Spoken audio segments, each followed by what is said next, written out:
Hi, everyone, and welcome to the Changing Tides podcast. In each episode, we invite guests to sit down and have conversations about their mental health journeys from the role of destigmatizing mental health within the energy driven and sympathetic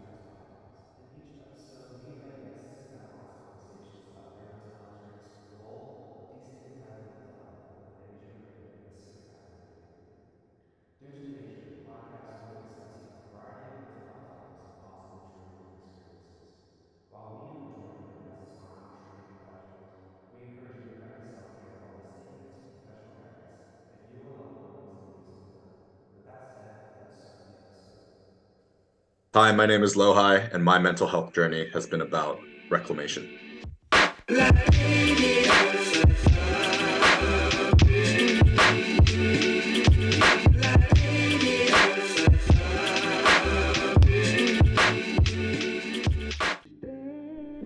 Hello, and welcome to the Changing Tides podcast. I'm your host, Matthew Yonemura. Welcome to another episode. I'm sorry if you are a loyal listener that I missed our episode last week. Had to delay things a little bit just because I have been a little bit busy. So I missed this episode, or I missed recording an episode for last week. So I apologize for being late. But I hope it was worth the wait, or I know it will be worth the wait, because this is an awesome episode that we're able to record with a really cool guest. It's someone that I have seen through the Changing Tides social media for a while now, because when I was hired by LTSC, or hired by Changing Tides, I should say, I saw their account and I've seen the work that they do, and I've been wanting to talk to this person for so long, and I was finally like, maybe they'll respond. We'll see what happens. So reached out and we were able to get this guest, and it was a great conversation. One thing that I encourage people to do, especially if you're a male listening to this or a male identifying person, you should really look at their account and the message that they have, because especially the last couple of years, there have been so many toxic personalities online sharing a pretty toxic message to young men. And I think this person, our guest today, is the perfect counter to what is usually spread to young men right now. I love to talk to this guy. I look forward to the future collaborations, because it sounds like we're going to be working together in the future anyway. I won't be doing their music, thank goodness. I don't want to tank his career. But hopefully we'll be working together in the mental health space in the future. So with all that said, I'm so excited to share this interview that I did with artist, musician, and leader of the, not leader, that sounds a little culty, but facilitator for the Proud Asian Men group, Lowhi. Lowhi, thank you so much for jumping on the podcast and sharing your journey with us. I really am excited to share a little bit of your message, but it's really going to be about you sharing your message. So with that though, I want to start with why you described why your mental health journey is about reclamation. Yeah, because I think about when it comes to men's work and masculinity, I think a lot about like that little boy we have inside of us. Um, and there's definitely good things about growing up, being an adult, figuring out the world, figuring out like learning these lessons about the world. But I think there's a pureness to what that boy was, both on the soft side, being more open, like crying, emotional, but also just like being adventurous, being risk taking, um, not really having that seed of shame, planted so deeply. So sometimes when I think about masculinity work, it's actually sometimes it's going out there and getting something, but oftentimes it's also going inside and making sure that that little boy is good, and that he'd be proud of what we're doing today, how we're treating others, how we're treating ourselves. So that sometimes is helpful as a compass for me. So that's why I said reclamation. I really love that because, well, first off, I don't think people have taken that approach before. So to hear that kind of reflection piece is really unique, and I really appreciate that. And then, from my own perspective, like, Mhm. I'm young, but I'm about to turn 25, and for whatever reason, I mean, I think it's common for people, but like, I'm having like the existential dread of the 25 marker. For sure, man. And it's like, I think a lot of that dread is thinking about like when you're a little kid, you think you turn 21 and then you're going to have six figures in the bank, you know? Like, Have a family, have right, kids right. immediately. Exactly. Like you think like you turn 21, then instantly you're an adult. But it's like my reflection of the little kid, as of right now, just because of where I'm at, is stress. But Mm, where I like what you're talking about because, I mean, I'm going to let you get into it. But you're you're so right because when we're little kids, we're not thinking so much about the view of ourselves. We're just thinking about what do I need right now? What am I feeling? mm, And that's kind of what drives our emotions and our actions. And I mean, we talked about this before we started recording, but so much of that mental health, especially for masculinity and for men, is balance. Um, mm. so I really appreciate that idea going into, what I know about you. So I kind of want to take it back. I don't know if it started when you were that little kid, but when would you say your mental health journey really began? I feel like it was for me. It was probably it was post college because I think college when I think about community as a really important cornerstone for wellness and just overall happiness. And I'd noticed that when I was in college, it's so built in, right? Like I was on the dance team, I was part of like Asian American organizing stuff. If anything, it was almost like, whoa, this is like too much community sometimes. Sometimes I need my alone time. But right after college, entering the real world and feeling like, oh, if I don't actually put an effort to go out there and be connected with people, I'm not going to be connected with people. So, I felt that kind of slip away, and then, feeling like I had to strive and fight for success, by myself. Um, I think it was like it came from taking community for granted and not understanding that it's this give and take thing of like as I pour into a community, that community pours back into me. Um, and then at the time as a man, not really understand like, okay, well, but what do I do to stay in touch with community? What's the best way to do it? Best practice. That's not things I really thought about. Of course, I had friends that I was still in touch with, but I'd say there was probably a year or two there where it felt like the world was caving in, and Hmm. there's a sense of isolation. And looking back, that really did a number on my mental health, like not feeling connected to people or purpose. Um, yeah, and it took kind of going down to that dark hole to eventually hit rock bottom of sorts and think like I can't do this for the rest of my life. Like I don't want to feel like this for the Right. rest of my life. Like there's got to be something better for me out there, and I'm now willing to fight for that instead of just like, oh well, I hope the world will get better. I hope XYZ will get better for me.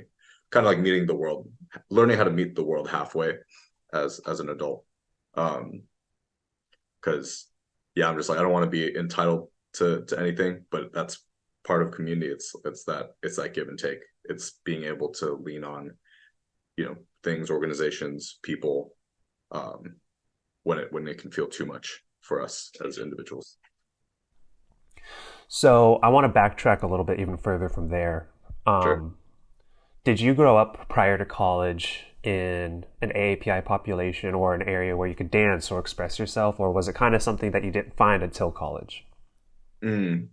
Yeah, so my background is interesting. I'd say I'm almost like half Asian American, half international, Hmm. if you will, because I was born in the Bay Area. When I was 6, I moved back to China. So between 6 to 18, I actually went to school in Beijing. Oh, wow. So, but like an American school in Beijing. So it was like this weird half Western, half Chinese um upbringing. But yeah, in that sense, um yeah, I was in an environment where it was very much like, oh, school first. Everyone's gotta, shoot for the top university. Like it wasn't like, oh, be nice if you made that college. It was the expectation. Um but shout out to my mom in particular. She was always very like, hey, it's nice outside. go out and play. Like, Yeah. what are you doing in here playing video games or doing homework? So I think through that, I was always like very involved in the arts as a Mm. kid, and I like to tell people I think in very many ways that that prevented me from going down much darker paths as a man that I could have back then. Mm. So I'm curious, like, because I know I haven't really introduced the aspect of your work in masculinity and with men, Mm-hmm. but what was the expectation of men in that school? Because I don't know, because it's half Western and it's half Chinese culture. So like, Sure. how was masculinity expressed, or how was the spectrum expressed, or what was acceptable? Yeah, definitely not as emotionally intelligent as I'd say I'm seeing the conversation around masculinity be today. Um, and it's funny because I was involved across like many things in high school. Like I was simultaneously in choir and on the dance team and on the basketball team. So I think I got to experience the whole spectrum of masculinity, if you will, being part of like locker room culture, of course, but also part of arts culture. And I think that it's like this commonality I saw between all of them. It's just like everyone's trying to find it's like they're trying to find a way that they fit in and stand out at the same time. Yeah. So that's what I see, everyone at that time, especially men, it was like you're searching for like a sense of distinction. Like how, if I can't uh be the best in this hierarchy over here, maybe there's another hierarchy, say like the arts department Right. or other things. So, but definitely a competitiveness that I saw even in the arts. Choir less so, but I know saying like orchestra, people are fighting for like the first seat, and Mm. that becomes part of your college app and all that kind of stuff. So I'd say it was marked by competitiveness and yeah, that sense of independence as well. That strikes a memory for me because I didn't Mm, really think about it, but I could totally relate because my freshman year of high school I did basketball.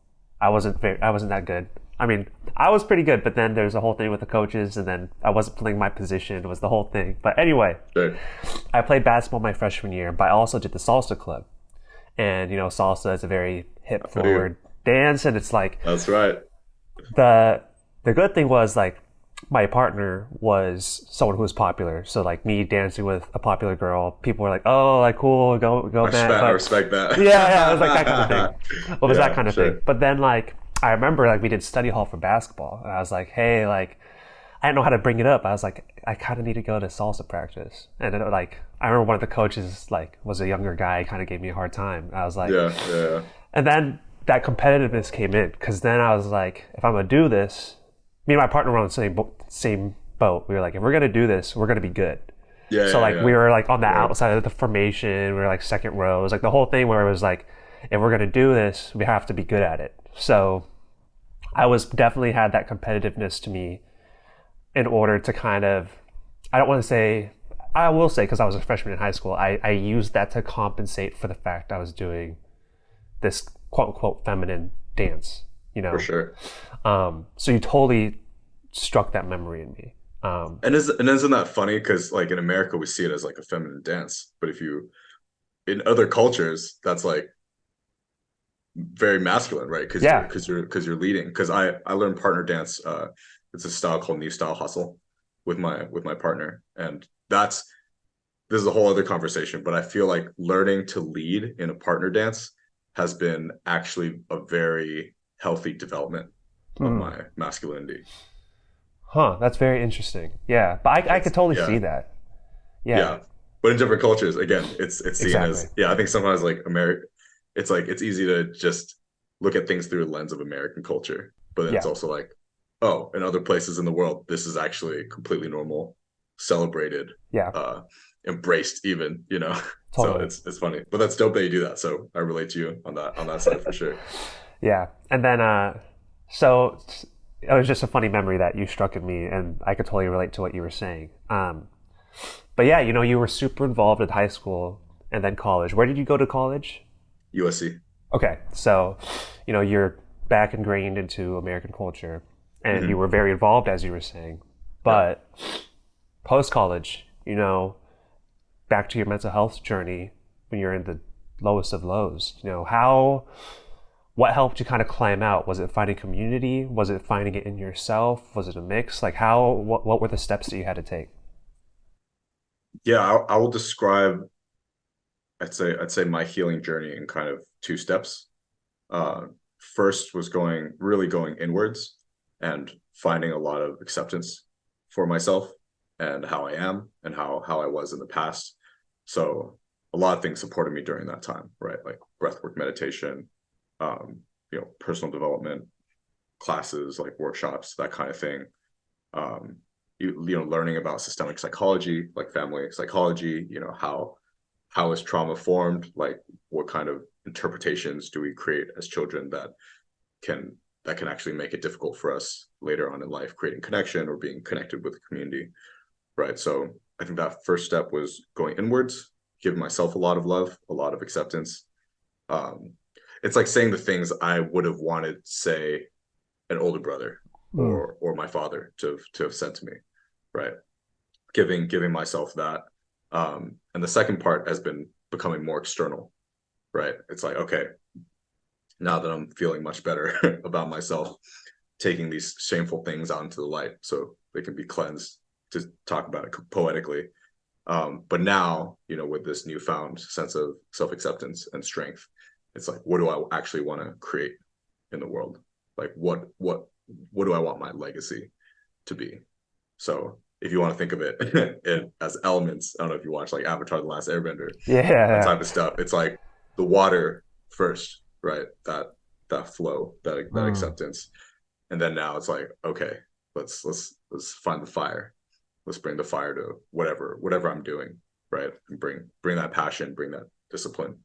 So yeah, I guess that's kind of my thesis on masculinity work Yeah. as at the moment. Like, and that's why, when we're talking about online like personalities, just being like, you just got to hit the gym, you just got to earn hella money, and then Right. you're gonna get all the chicks, and then your life will be good. I'm like, that's a part of it, having an avenue to work hard and create things.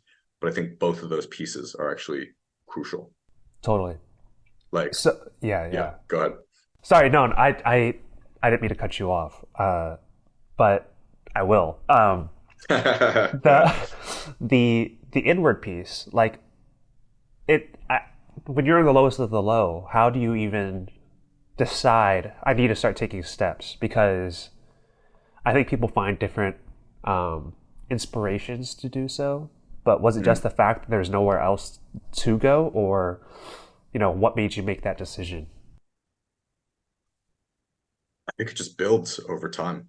Like for me, it was almost like this physical feeling of like I would just wake up and it felt like, there were people like sitting on my shoulder or like sitting on my chest. I know sometimes people talk about that as like a symptom of anxiety.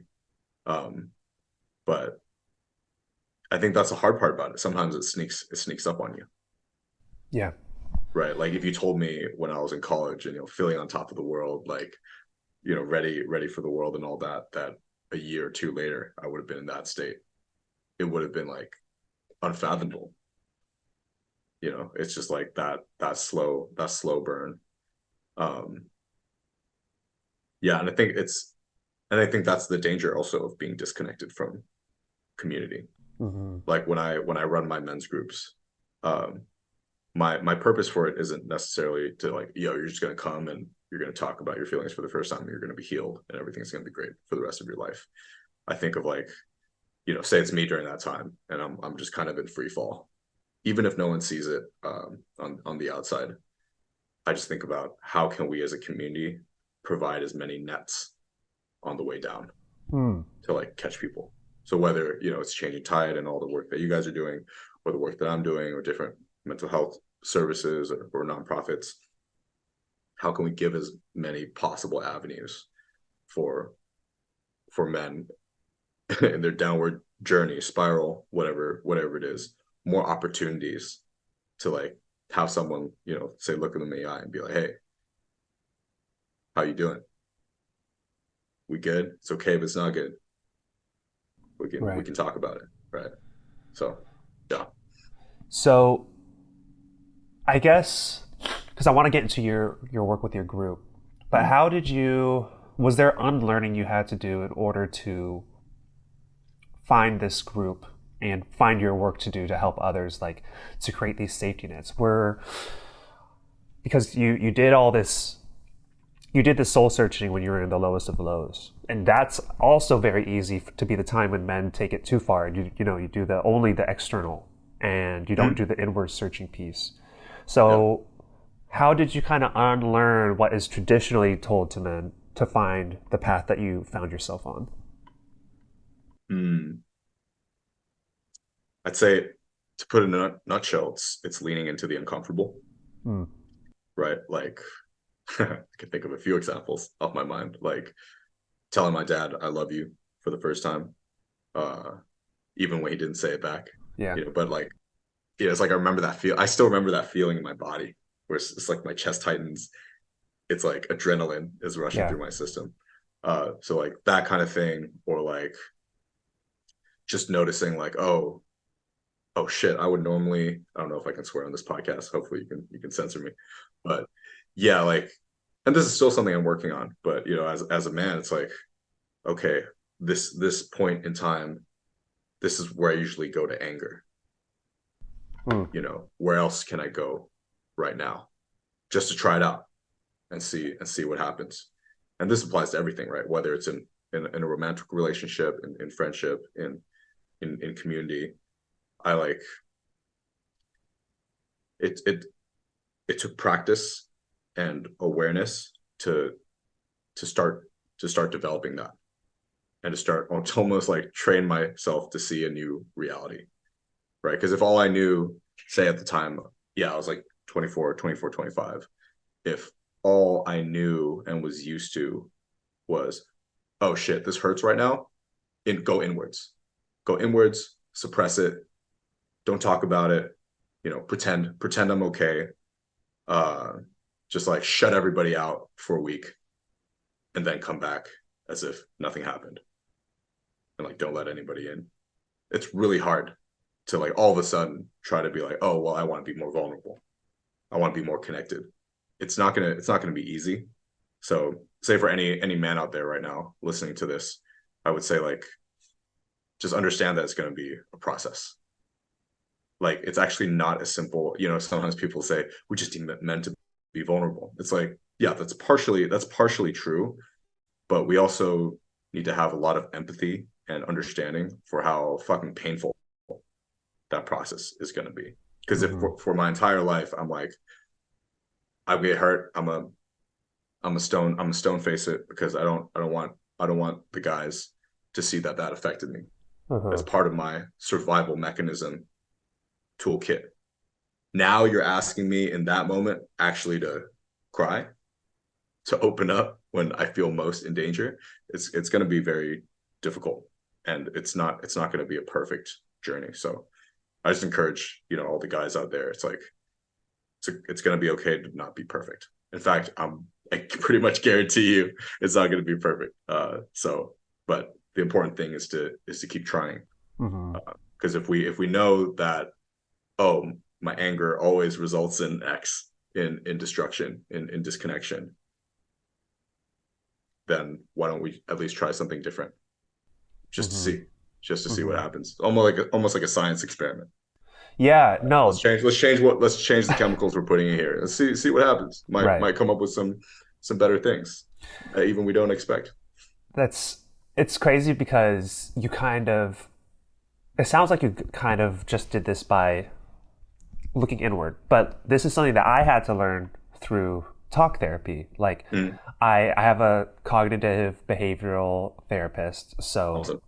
that's they kind of try to help you to rethink your approach to situations, and that's through that type of therapy. Mm, And that's how I stopped. I mean, I still struggle with it because, as you said, it's a process, but like yeah. usually I'm able to not immediately see red and get angry. Hmm. And I did that through therapy.